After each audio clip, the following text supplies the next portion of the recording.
Please subscribe and share and like our channel. New-Mex videos. Original stories by Pedro and Diego.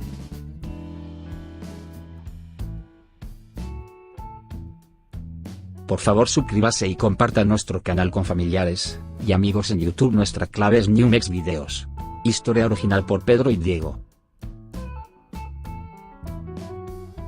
Well, today we are going to an adventure to Egypt. Egypt is where our story takes place. In today's story, Moses was chosen by the true God Jehovah to lead his people from bondage. We will hear verses from the Bible about how Moses went to speak to the king of Egypt, to tell him to let the true God people, the Israelites, go so they can worship God. But Moses told God that he was a man of few words, meaning that he could not talk right for people to understand him, and God knew that Moses was afraid to speak to the king because he was afraid that the king could get mad and he could kill Moses. So God told Moses that his brother Aaron would be going to speak in place of him. The only thing that Moses had to do was tell Aaron what to say to Pharaoh.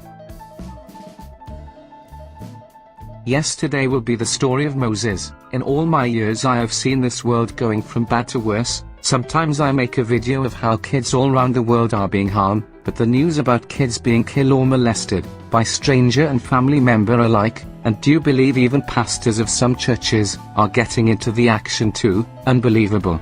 All those news are giving a real bad taste of what this world is in and going to be. The worst part of it is that we know the why and the how this thing are happening. The kids of today, that just come from school and the first thing they do is plug the game console and start playing their games. The bad thing is, what kind of games are they playing? Our job as parents is to know what our kids are playing. Some games are educationals, but other are just killing, and a lot of blood. The more blood there is in the game, are the ones kids love. So make your own conclusion what those kids are going for when they grow up. Yes, they are going for blood.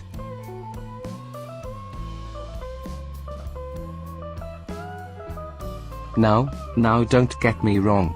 I am not saying that in my times there was no crime. Yes, there was. The thing is that today news travel more faster than yesterday's. Maybe some folks remember this little fact of yesteryears. We used to go to the movies on weekend. The main street of most of the towns on those days were crowded. On the weekends, stores were open. Some of them were open until midnight. Anyway, the point I am trying to say is the respect that we had for older folks. When we walked home from the movies, if we smoke when an older person was passing close to us, we make sure they did not see us with the smoke on our hand. And yes, walking on the sidewalk, we always give our old folks the right way to the sidewalk. We didn't care if it was muddy or not. Today, try and play chicken with the kids of today, to see who got the right way to the sidewalk, whether you are young or old, and bet you if you are an old person you will lose. And that a fact, Jack.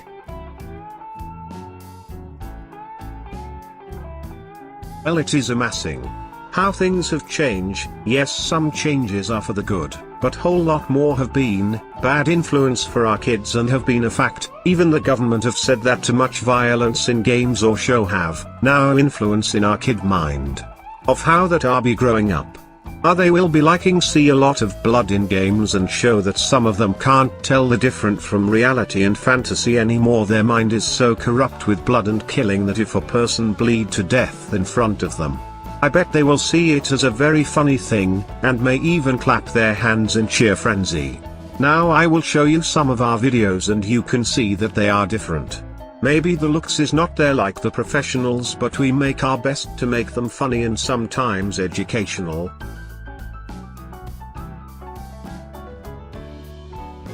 When Pharaoh's daughter came down to bathe in the Nile, her female attendants were walking by the side of the Nile, and she caught sight of the basket in the middle of the reeds. She immediately sent her slave girl to get it. When she opened it, she saw the child, and the boy was crying. She felt compassion for him, but she said, "This is one of the children of the Hebrews." Then his sister said to Pharaoh's daughter, "Shall I go and call a nursing woman from the Hebrews to nurse the child for you?" Pharaoh's daughter said to her, "Go." At once the girl went and called the child's mother. Pharaoh's daughter said to her, "Take this child with you and nurse him for me, and I will pay you." So the woman took the child and nursed him. When the child grew older, she brought him to Pharaoh's daughter, and he became a son to her. There is a question that only you and your family can answer. Why is it important for the family to read the Bible together? Let's see for instance the story that we are looking and hearing right now, Moses. Did you know that Moses was one of the few men in the Bible that talked directly to the true God by the name of Jehovah, through one of his angels? You see, nobody can talk to God directly with him. But they were able to talk to God by means of a third power, like in those days when God needed to convey a law or a mandate to the humans. They were angels who convey the message to the humans. Remember, today if you pray to Jehovah, it'd have to be through Jesus Christ our Savior. If not, God will not hear your pray. You can pray in any place that you are in that instant that you need to pray to Jehovah God for any reason. But the most important thing to remember is you have to mention in the name of our Lord Jesus Christ. Now in those days, after Moses had become an adult, he went out to his brothers to look at the burdens they were bearing, and he caught sight of an Egyptian beating a Hebrew, one of his brothers. So he looked this way and that, and seeing no one, he killed the Egyptian and hid him in the sand. But he went out on the following day, and there were 2 Hebrew men fighting with each other. So he said to the one in the wrong, "Why do you strike your companion?" At this he said, "Who appointed you as a prince and a judge over us? Are you planning to kill me just as you killed the Egyptian?" Moses now was afraid and said, "Surely the matter has become known." Then Pharaoh heard about it, and he attempted to kill Moses, but Moses ran away from Pharaoh and went to dwell in the land of Midian, and he sat down by a well. Now the priest of Midian had 7 daughters, and these came to draw water and to fill the troughs to water their father's flock. But as usual, the shepherds came and drove them away. At this Moses got up and helped the women and watered their flock. When they came home to their father Reuel, he exclaimed, "How is it that you have come home so quickly today?" They replied, "A certain Egyptian rescued us from the shepherds, and he even drew water for us and watered the flock." He said to his daughters, "But where is he? Why did you leave the man behind? Call him, so that he may eat with us." After that Moses consented to stay with the man, and he gave his daughter Zipporah to Moses in marriage. Later she bore a son, and he named him Gershom, for he said, "I have become a foreign resident in a foreign land." After a long time, the king of Egypt died, but the Israelites continued to groan because of the slavery and to cry out in complaint, and their cry for help because of the slavery kept going up to the true God. In time God heard their groaning, and God remembered his covenants with Abraham, Isaac and Jacob. So God looked on the Israelites and God took notice.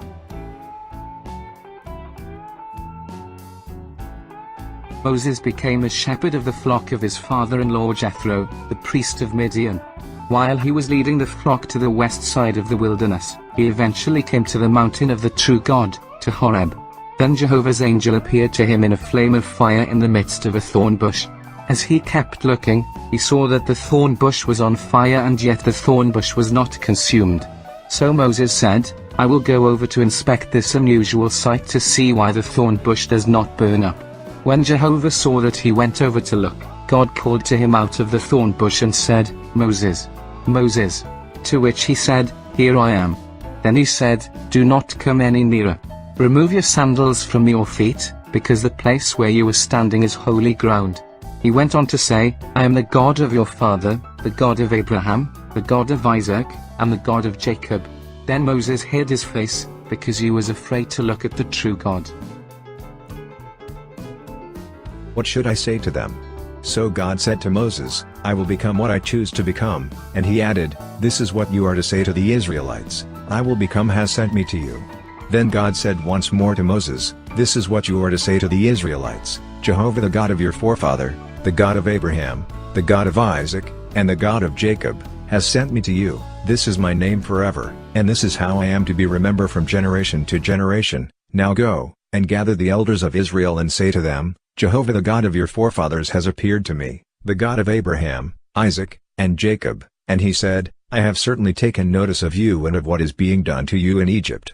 So I say, I will take you from affliction at the hands of the Egyptian to the land of the Canaanites, the Hittites, the Amorites, the Perizzites, the Hivites and the Jebusites, to the land flowing with milk and honey.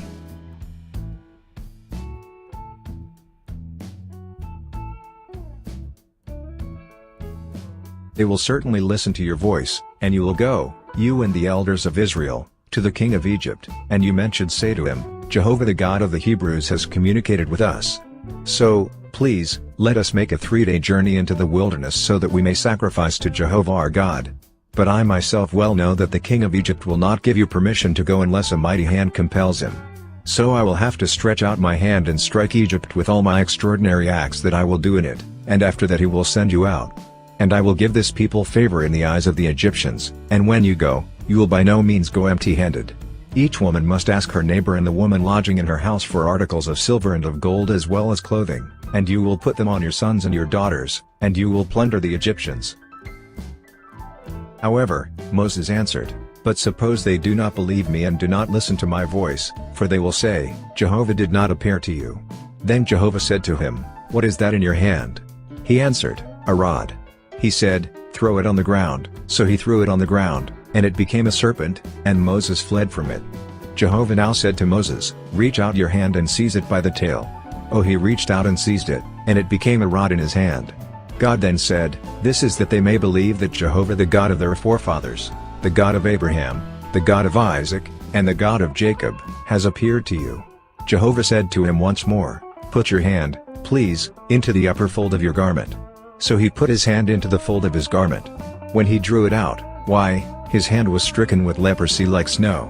Then he said, "Return your hand into the upper fold of your garment." So he returned his hand into his garment.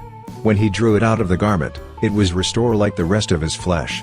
He said, "If they will not believe you or pay attention to the first sign, then they will certainly heed the next sign.